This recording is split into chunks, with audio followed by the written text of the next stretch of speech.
સુરતમાં બકરી ઈદના તહેવારને લઈને રાંદેર પોલીસ દ્વારા ડીસીપી, એસીપી સહિતના ઉચ્ચ અધિકારીઓની હાજરીમાં વિશાળ કોમ્બિંગ હાથ ધર્યું હતું. આગામી બકરી ઈદના પર્વને લઈને સુરત શહેર પોલીસ કાયદો વ્યવસ્થાની સ્થિતિ જાળવી રાખવા મેદાને આવી ગઈ છે. ત્યારે રાંદેર પોલીસ સ્ટેશન હદ વિસ્તારમાં પોલીસ દ્વારા વિશેષ કોમ્બિંગ હાથ ધરવામાં આવ્યું હતું.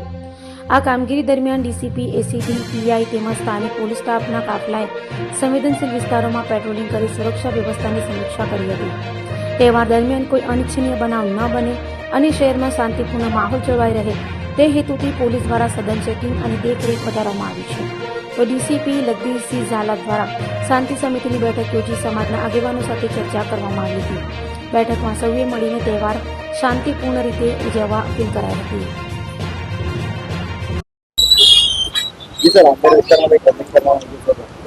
આગામી બકરા ઈદનો તહેવાર શાંતિમય વાતાવરણમાં ઉજવાઈ શકે અને કોઈ પણ પ્રકારનો અનિચ્છનીય બનાવ ન બને તે માટે સ્થાનિક પોલીસ દ્વારા તમામ તકેદારીના પગલાં લેવામાં આવી રહેલ છે. આજરોજ રાંદેર વિસ્તારમાં ફૂટ પેટ્રોલિંગ તેમજ કોમ્બિંગનું આયોજન કરવામાં આવેલ છે. આ કોમ્બિંગમાં જાણીતા ગુનેગારો તેમજ અસામાજિક તત્વો વિરુદ્ધ કાયદેસરની કાર્યવાહી પણ કરવામાં આવેલી છે. જીપી એક્ટ 135 સહિતના અટકાયતી પગલાં હેઠળ પણ કાર્યવાહી કરવામાં આવી રહેલ છે. આ ઉપરાંત શાંતિ સમિતિની મીટિંગ પણ લેવામાં આવી રહેલ છે.